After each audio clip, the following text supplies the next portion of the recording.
UP में नजूल संपत्ति विधेयक को लेकर सियासी घमासान मचा हुआ है। इस विधेयक को लेकर चर्चा काफी वक्त से चल रही थी ताकि 2 लाख करोड़ की लगभग 75,000 एकड़ भूमि के इस नजूल संपत्ति के बंदरबाट को प्रदेश में रोका जा सके। दरअसल उत्तर प्रदेश में करीब 72 से 75,000 एकड़ नजूल की जमीन है, जिसकी बाजार की कीमत 2 लाख करोड़ से भी ज्यादा है। नजूल भूमि पर अवैध कब्जा कर लेना, भूमाफिया द्वारा कौड़ियों के भाव में फ्री होल्ड करा लेने का खेल लंबे वक्त से चल रहा है। अंग्रेजों के वक्त की लीज की हुई जमीन का अगर कोई वारिस नहीं है तो बड़े भूमाफिया पहले उस पर अवैध कब्जा करते हैं और फिर फर्जी फ्री होल्ड कराने का गोरख धंधा चलता है, जिसमें अफसरों, भूमाफियाओं और नेताओं की मिली भगत होती है। वहीं लीज की जमीन पर मार्केट कॉम्प्लेक्स और व्यावसायिक गतिविधियों के केंद्र बनाकर करोड़ों का कारोबार फलता फूलता है। नजूल भूमि को लेकर उत्तर प्रदेश में राजनीतिक माहौल यूं ही गर्म नहीं है। करीब 3 दशक पहले केंद्र सरकार द्वारा गठित वोहरा कमेटी ने इस समस्या से देश को परिचित करा दिया था।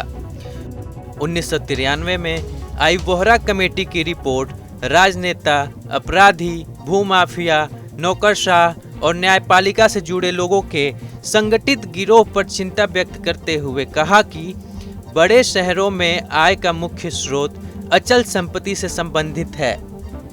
मौजूद निवासियों और किराएदारों को बाहर निकालकर सस्ते दामों पर ऐसी संपत्तियों को खरीदना और बेचना व्यवसाय का रूप ले चुका है। यही नहीं, इस रिपोर्ट में राजनेता, माफिया, अफसरों और अपराधियों के नेक्सस पर भी चिंता जताई गई थी। बता दें कि नजूल एक्ट के प्रभावी होने के बाद से उत्तर प्रदेश में किसी भी नजूल भूमि को किसी प्राइवेट व्यक्ति या फिर प्राइवेट एंटिटी के पक्ष में फ्री होल्ड नहीं किया जाएगा।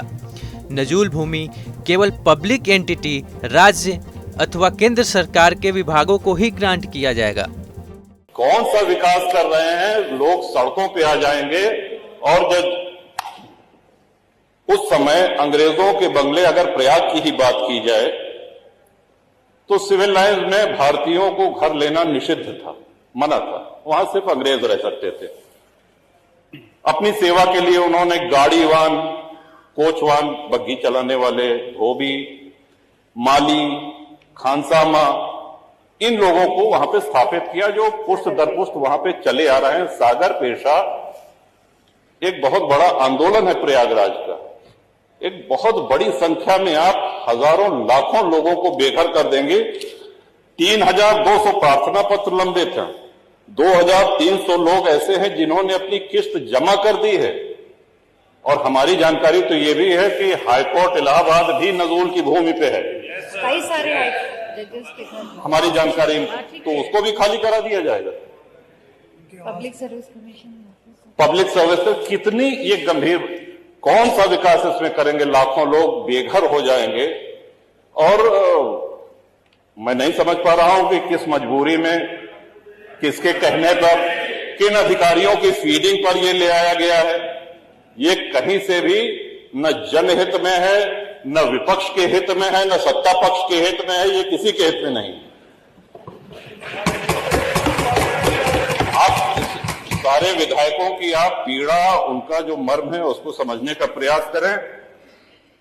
ये विधेयक तो यहां आना ही नहीं चाहिए था, लेकिन चूंकि आ गया है तो अब आने के बाद मजबूरी है, इसको प्रवर समिति को भेजा जाना चाहिए। और साथ ही साथ जिन लोगों की किस्त जमा है, सौदा हो गया तो हो गया, किस्त आपने तय करी, किस्त की रकम सरकार ने तय करी है। अब जब 2 किस्त 3 किस्त दे दिया, अब आप कह रहे हैं कि नहीं हम नहीं लेंगे, तो ये नहीं होगा, होना नहीं चाहिए, न्याय संगत नहीं है। और जिनकी लीज एक्सपायर हो गई है, जब अंग्रेज लीज रिन्यू कर सकते थे, तो क्या हमारे स्वतंत्र भारत में एक लोक हितकारी सरकार क्या लीज रिन्यू करके उनको वहां बसाए रखने की जिम्मेदारी सरकार की नहीं? न्यूज नेशन अब व्हाट्सएप पर खबरों के ताजा अपडेट के लिए न्यूज नेशन के इस QR कोड को स्कैन करें।